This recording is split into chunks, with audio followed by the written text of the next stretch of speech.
Hello மக்களே 513வது நியூஸ்ல பேர்லாம் லூஃபி மெரைன்ஃபோர்டுக்கு வந்துட்டு போனதுக்கு அப்புறம் அவனோட ஃப்ரெண்ட்ஸ் எல்லாருமே இந்த பேப்பரை பாக்குறாங்க. எல்லாத்துக்குமே லூஃபியை பத்தி தெரிய வருது. லூஃபி உயிரோட தான் இருக்கான்னு சொல்லிட்டு.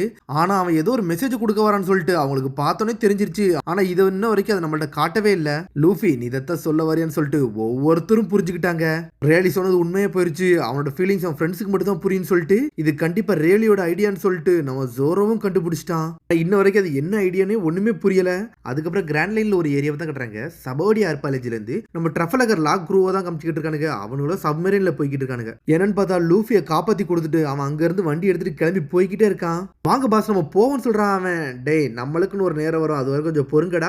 ஒன் பீஸ் பொக்கிஷம் எங்கும் போக போறதுன்னு சொல்லிட்டு இருக்கான்ல. புது வேர்ல்டுல வந்து பிளாக் பேர்ட் அவன் ஆல்ரெடி அவன் ஆட்டத்தை ஆட ஆரம்பிச்சிருச்சான். ஒரு பைரட் குரூ வர அவன் சேர்க்க ஆரம்பிச்சிட்டான் சார். அதெல்லாம் உங்களுக்கு தெரியும்ல. அது மாதிரி 4 எம்பரர் ஒரு ஆளை ஆக ட்ரை பண்ணிக்கிட்டு இருக்கான்னு சொல்றானுங்க அவனுங்க. அவன மாதிரி ஆளை நம்ம ஈஸியெல்லாம் தோக்கடிக்க முடியாது சொல்லிக்கிட்டு இருக்கானுங்க அவனுங்க. நம்மளுக்கு சந்தோஷம் தானடா, அவன் ஒவ்வொருத்தனையும் அழிச்சா நம்மளுக்கு சந்தோஷம் தான். நம்ம அழிக்க முன்னாடி நம்ம சண்டைக்கெல்லாம் இறங்க தேவையில்ல. அவனே எல்லாத்தையும் பார்த்துக்கிட்டும் கடைசியில நம்ம யாரு நம்ம காட்டுவோம்டா. அதனால என்ன சொல்றானோ அதை மட்டும் செய்யுங்கன்னு சொல்றான் அவன். கேப்டன் உங்க பேச்ச தான் நாங்க எப்பவும் கேப்போம்னு சொல்லிட்டு கத்திக்கிட்டு இருக்கானுங்க.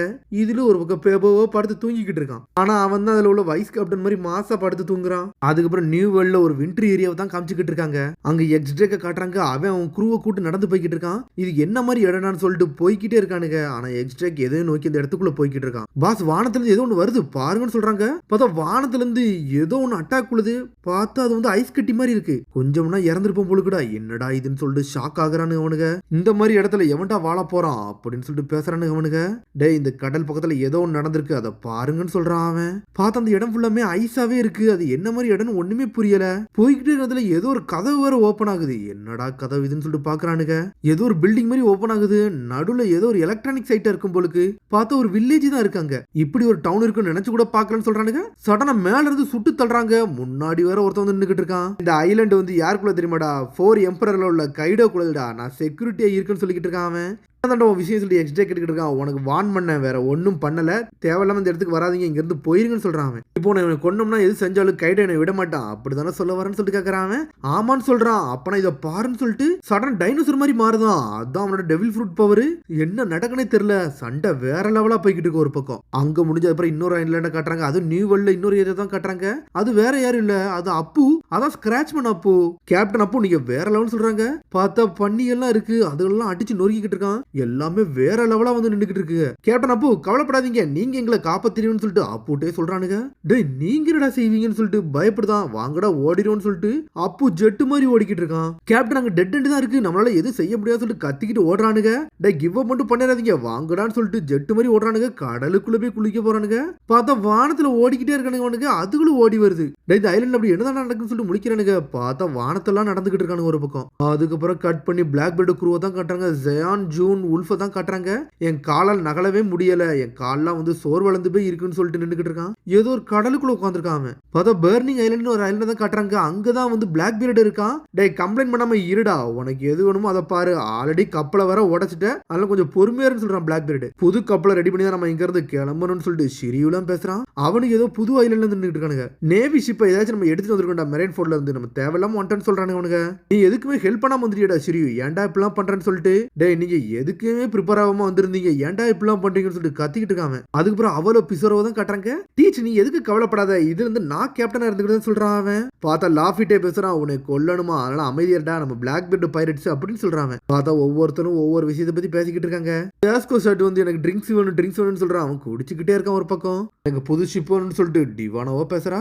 எல்லாருமே ஒவ்வொன்றும் பேசிக்கிட்டு இருக்காங்க. இந்த மாதிரி ஒரு வாழ்க்கை வாழக்கூடாடா, நம்மளுக்குன்னு ஒரு கப்பல் ரெடி பண்ணணும்னு சொல்லிக்கிட்டு இருக்கானுங்க அவனுக்கு. நேவி நம்மளை ஃபாலோ பண்ணிட்டு வருதா அப்படின்னு சொல்லிட்டு பிளாக் பெர்ட் கிட்ட இருக்கான். வேங்குவர் சொல்றான் நான் போய் செக் பண்ணிட்டு வரேன்னு சொல்லிட்டு அவன் போய்கிட்டே இருக்கான். இவனுக்கு என்னடா நம்மளுக்காண்டி வெயிட் பண்றாங்களான்னு சொல்லிட்டு ஒரு பக்கம் பிளாக் பெர்ட் பேசுறான். பார்த்தா ஜுவல்லரி போனியை வந்து லாக் பண்ணி வச்சிட்டான். கேப்டன் போனின்னு சொல்லிட்டு பாத்துக்கிட்டு இருக்காங்க. நீ 100 மில்லியன் பெரி பவுண்டி வரும் நினைச்சு கூட பார்க்கல, உன் தலைக்கு இதுக்கு இவ்வளவு போட்டிருக்கானுங்க, நீ அவ்வளவு ஸ்ட்ராங்கான ஒன்னான்னு சொல்லிட்டு பிளாக் பெர்ட் முன்னாடி வாரான். நீ சவுத் ப்ளூல தானே வந்திருக்க அப்படின்னு சொல்லிட்டு வாரான். போனி லாக் பண்ணிட்டான். போனிக்கு பின்னாடி ஒரு பெரிய கதையே இருக்கு, அது இனிமே தான் காட்டுவாங்க. இனிமேல் உன்னால எங்கேயுமே போக முடியாது, நீ ரொம்ப வீக்கா இருக்க, வேணா என் குரூல சேர்ந்துக்கிட்டே சொல்லிட்டு கேட்டுக்கிட்டு இருக்காம, வேணா என் கூட ரூம்ல இருந்துக்கிட்டே சொல்லிட்டு பிளாக் பேர்டு கத்துக்கிட்டு இருக்கான். வாயை மூடான்னு சொல்லிட்டு எட்டிட்டு மிதிக்கா பிளாக் பேர்டு சுத்திக்கிட்டு போறான். அவன் ஒரு டீசன்சி இல்லாம நடந்துக்கிட்டு இருக்க, உன்னை விட போறது இல்ல, ஆல்ரெடி உன் குருவை லாக் பண்ணிட்டேன்னு சொல்லிக்கிட்டு இருக்கான்.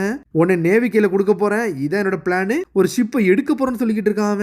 அப்படியே பேசிக்கிட்டு இருக்கிற நேரத்துல நேவி ஷிப் வருதுன்னு சொல்றான் வேங்குவார். நம்மளுக்கு ஷிப்பை கொண்டு வராங்களான்னு சொல்லிட்டு பிளாக் பேர்டு கிட்ட இருக்கான். டே அவனுக்கு ஒண்ணுதான் கொண்டு வரானுங்க, நம்மளுக்கு எதுவும் கொண்டு வரான்னு சொல்றான் வேங்குவார். அது எப்படிடா சொல்றான்னு சொல்லிட்டு கேட்டுக்கிட்டு இருக்கான். ஏன்னா வருது அக்கைன்னு சொல்றான்.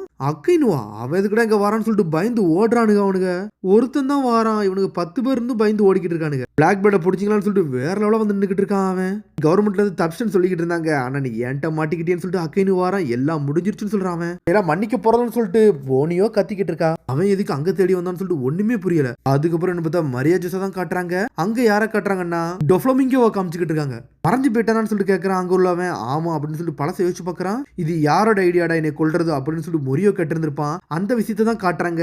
பெரிய லெவல்ல உள்ளவங்க தான் உன்னை கொல்ல சொன்னாங்கன்னு சொல்றான். அவன் சடனா அவன் மறைஞ்சு போயிட்டான். அவனை நான் கொல்லவே இல்லைன்னு சொல்றான். அவன் ஷேடோ ஃப்ரூட்ல வந்து ஏதோ ஒரு ட்ரிக்கியான விஷயம் இருக்குன்னு சொல்றான். அவன் கவலைப்படாதீங்க, அவன் ஆல்ரெடி செத்துக்கிட்டு தான் இருக்கான், இப்ப சாவல்னாலும் எப்படினாலும் அவன் செத்துருவான்னு சொல்லிட்டு இருக்கான் டொஃப்ளமிங்கம். அவன்கிட்ட ஒரு வேலை தான் நட கொடுத்தேன், அதை ஏன்டா முடிக்காம இருந்து சொல்லிட்டு அவன் கேட்டுக்கிட்டு இருக்கான். சடனா டொஃப்ளமிங்கம் பெரிய ஆளே அடிச்சு நொறுக்கலான்னு வாரான். எப்பண்டா நீ எனக்கு பாஸ் ஆன, தேவையில்லாம எனக்குலாம் ஆர்டர் போடுறது வேலை வச்சுக்கிட்டு தான் சொல்றான் டொஃப்ளமிங்கம். நீ என்னதான் கவர்மெண்ட் அத்தாரிட்டி போட்டாலும் நான் ஒரு பைரட்டு, என்கிட்ட பார்த்து பேசுன்னு சொல்றான். அவன் நான் மட்டும் கண்ட்ரோல் லாஸ் பண்ணிட்டோம்னு கதையை முடிச்சிருவேன் அப்படின்னு சொல்லிக்கிட்டு இருக்கான். அவன் எனக்கு மரியாதை முக்கியம், வார்லாடு பொசிஷன் ஒன்றும் முக்கியம் கிடையாதுன்னு சொல்றான் டொஃப்ளமிங்கம். அதுக்கப்புறம் கட் பண்ணி பெர்டி கிங்டத்தை தான் காமிச்சிக்கிட்டு இருக்காங்க. அங்க இருக்க பறவைகளும் மக்களும் சோப்பர் போயிட்டான்னு சொல்லிட்டு வருத்தப்பட்டுக்கிட்டு இருக்காங்க. சோப்பர் போயிட்டானே அப்படின்னு சொல்லிட்டு ஒரு நாள் ரக்குன் உன்னை பார்த்தே தீரும்னு சொல்லிட்டு மக்களும் பறவைகளும் கத்திக்கிட்டு இருக்கு. வாங்கடா நம்ம வேலைக்கு போவோம்னு சொல்லிட்டு எல்லாரும் திரும்பி போறாங்க. சடனா பறவைகள்லாம் கத்துது, பறவை வருதுன்னு சொல்லிட்டு என்னதுடா இதுன்னு சொல்லிட்டு பாக்குறாங்க. பார்த்தா அங்க போன பறவை திரும்பி வேகமா வருது. ரக்குனை பார்க்க முடியல, ரக்குனுக்கு என்னாச்சுன்னு சொல்லிட்டு அவனுக்கு கேட்டுக்கிட்டு இருக்கானுங்க. அவன் கீழே விழுந்துட்டானான்னு சொல்லிட்டு கேக்குறாங்க. பார்த்தா சோப்பர் சுத்திக்கிட்டு நின்னுக்கிட்டு இருக்கான். இது யாரான்னு சொல்லிட்டு பாக்குறாங்க. இந்த வேர்ல்ட்ல இருக்க எல்லா கிரேச்சரையும் காப்பாத்த வந்திருக்கேன், நான் தான் சோப்பர் மாஸ்க் அப்படின்னு சொல்லிட்டு பாஞ்சு வந்து நின்னுக்கிட்டு இருக்கான். பார்த்தா முழிக்கிறானுங்க, டே ரக்குனு வந்துட்டான்டா, நம்மளை பார்க்க வந்திருக்கான்னு சொல்லிட்டு என்ஜாய் பண்றானுங்க. டே நான் அவனே கிடையாடா, நான் அவனோட ஃப்ரெண்டு சோப்பர் மாஸ்க்னு சொல்லிட்டு கத்திக்கிட்டு நிக்கிறான். சரி நீனும் ரக்குன் தான்டா, நீ தான் எங்களுக்கு தெரியும்னு சொல்றானுங்க அவனுக்கு. டே நான் அவன் கிடையாதுன்னு சொல்லிக்கிட்டு இருக்கான். பார்த்தா இவன் எதுக்கு திரும்பி இந்த ஐலண்டுக்கு வந்தான்னு சொல்லிட்டு ஒண்ணுமே புரியல. சரி ஏதோ ஒண்ணுடா, இவன் நல்லவனா இருந்தா கூட ஓகே தான், நம்மளே கன்ஃபியூஸ் ஆயிட்டுன்னு சொல்லிட்டு முழிக்கிறானுங்க அவனுங்க. நீ இந்த சோப்பர் மாஸ்கா, நீ சோப்பர் மாதிரியே இருக்குன்னு சொல்றானுங்க அவனுங்க. சரிடா தெரியாமட்டேன்னு சொல்லிட்டு மாஸ்க் எல்லாம் கழட்டி போடுதான். சோப்பர் அங்கேயும் ஓடுதான். அந்த குட்டி பறவை பக்கத்துல போய் நின்றுகிட்டு இருக்கான். எல்லாரும் சந்தோஷப்படுறாங்க சோப்பரை பார்த்தோன்னே. சோப்பர் வந்தோடனே என்ஜாய் பண்ண ஆரம்பிச்சிட்டாங்க அவங்க. என்னோட பிளான் சடனா மாறிடுச்சு, நான் இங்க இருக்கலாமா அப்படின்னு சொல்லிட்டு சோப்பர் கட்டிக்கிட்டு இருக்கான். நீ எந்த ரீசன் சொல்ல தேவையில்ல, நீ எப்போனாலும் இங்க இருக்கலாம், எப்போனாலும் இங்க இருந்து போகலாண்டா, அது உன் இஷ்டம்னு சொல்றாங்க. நாங்க இருந்து இங்க இருக்க மரங்கள் தாவரத்தெல்லாம் எல்லாத்தையும் படிக்க போறேன்னு சொல்றான். இருக்கிறத பத்தி நான் எல்லாத்தையும் படிச்சுக்கணும்னு சொல்லிக்கிட்டு இருக்கான். என்னோட ஸ்ட்ரென்த்தை நான் இம்ப்ரூவ் பண்ணணும், எனக்கு அதான் முக்கியம்னு சொல்லிட்டு சோப்பர் பேசிக்கிட்டு இருக்கான். பார்த்தா வாட அவனை ஒரு இடத்துக்கு கூட்டு போறேன்னு சொல்லிட்டு அவனை ஒரு இடத்துக்கு கூட்டு போறாங்க. என்னன்னு பார்த்தா கதவு திறக்கிறாங்க. கதவு திறந்தோடனே சோப்பர் ஷாக் ஆகுறான். இதான்டா அந்த வில்லேஜோட லைப்ரரின்னு சொல்றான். உனக்கு எதெல்லாம் தேவையோ படின்னு சொல்றான். இவ்வளவான புக் இருக்குன்னு சொல்லிட்டு சோப்பர் என்ஜாய் பண்ணி ஆரம்பிச்சிட்டான். போய் படிக்க ஆரம்பிக்கான். பார்த்தாங்க ஏகப்பட்ட தாவரங்கள் ஏகப்பட்ட எல்லாத்தையும் பத்தி போட்டிருக்கு. இவ்வளவான புக் இருக்குன்னு சொல்லிட்டு ஷாக் ஆகுறான். இது ஃபுல்லாமே மெடிசன் புக் தான்டா, உனக்கு என்னெல்லாம் வேணுமோ நீ படிச்சுக்கோ அப்படின்னு சொல்றான். அந்த பறவைகள்லாம் இருந்தனால ஏகப்பட்ட இதை நாங்களை கலெக்ட் பண்ண முடியல, அதனாலதான் இப்பெல்லாம் இருக்குன்னு சொல்றான். இவனுக்கு வெப்பன் எல்லாமே ஹைடெக்கா இருக்கு, ஆனா இவனுக்கு பார்க்க தான் முட்டாள் மாதிரி இருக்கானுங்க. ஆனா இவனுக்கு டெக்னாலஜி லெவல்ல எல்லாம் ஹை லெவல்ல இருக்கானுங்கடா, இதுல இருந்து நிறைய கத்துக்கலாம்னு சொல்லிட்டு சோப்பர் பேசிக்கிட்டு இருக்கான். சோப்பர் நீ இந்த மாதிரிலாம் பேசக்கூடாதுன்னு சொல்லிட்டு மக்கள் எல்லாம் பேசுறாங்க. அவங்க இந்த ஐலேருந்து நான் எவ்வளவு கத்துக்கிட்ட போறேன்னு எனக்கு தெரியலன்னு சொல்லிட்டு பாத்துக்கிட்டு இருக்கான். அவன் உன்னை இப்படி பழசெல்லாம் யோசிச்சு பாக்குறான். சின்ன வயசுல அவனை ஸ்னோமேன் அந்த மணி இந்த மணி சொல்லியிருப்பானுங்க. கன் எடுத்துலாம் சுட்டு இருந்திருப்பானுங்க. அவனுக்கு மான்ஸ்டர் சொன்னோடனே பயந்து ஓடி இருந்திருப்பான் சோப்பர். அந்த காலகட்டத்தில் எல்லாரும் சுட்டு தள்ளியிருப்பானுங்க. அதெல்லாம் தான் சோப்பர் யோசிச்சு பார்த்துக்கிட்டு இருக்கான். அப்பதான் டாக்டர் ஹிர்லாக்ஸ் வந்து அவனை காப்பாத்தி தூக்கிட்டு போயிருந்திருப்பார். அவரு டே இதான்டா என்னோட சிம்பிள், இதை பாத்தீனா எதுவுமே முடியாத காரியமே கிடையாது, பைரட்ஸ் எல்லாருமே வேற லெவல் சொல்லியிருப்பான். அவன் ஒரு நாள் இந்த கடலுக்கு போகண்டா சோப்பர், நான் யாருன்னு காட்டுவேன்னு சொல்லிட்டு டாக்டர் ஹிர்லாக்ஸ் பேசி இருந்திருப்பாரு. பார்த்தா அதெல்லாம் தான் இப்ப சோப்பர் யோசிச்சு பார்த்துக்கிட்டு இருக்கான். நம்மளோட ஃபியூச்சர் இந்த கடலை நோக்கி தான்டா இருக்குன்னு சொல்லி இருந்திருப்பாரு அவரு. அதெல்லாம் யோசிச்சு பார்க்கறான். அப்புறம் முதல்ல லூஃபி வந்து சோப்பர் அவன் குரூல சேர சொன்னதெல்லாம் யோசிச்சு பார்க்கறான். நான் ஹியூமன் கிடையாடா, நான் ஒரு மான்ஸ்டர்னு சொல்லி இருந்திருப்பான். நான் ஃப்ரெண்ட் ஆக முடியாதுன்னு சொல்றான். வாயை முடிட்டு என் கூட சேருன்னு சொல்லியிருப்பான் லூஃபி. அப்போ வாடா போலான்னு சொன்னோடனே அப்படியே அழுது இருந்திருப்பான். அதெல்லாம் தான் அப்ப யோசிச்சு பார்த்துக்கிட்டு இருக்காங்க. இங்க என்னெல்லாம் என்னால கத்துக்கிட முடியுதோ எல்லாத்தையும் கத்துக்கணும், நான் லூஃபிக்கு வந்து நான் ஒரு ஹெல்ப்பா இருக்கணும்னு சொல்லிட்டு பழசை யோசிச்சு பார்க்கறான். லூஃபி இனிமேல் அந்த மாதிரி இருக்க போறது இல்ல, அந்த நேரத்தில் நான் ஒரு யூஸ்லெஸ்ஸா தான்டா இருந்தேன் லூஃபி அப்படின்னு சொல்லிட்டு பழசை யோசிச்சு பார்க்கறான். அந்த நேரத்தில் சோப்பரால லூஃபிக்கு ஹெல்ப் பண்ணவே முடிஞ்சிருக்க முடியாது.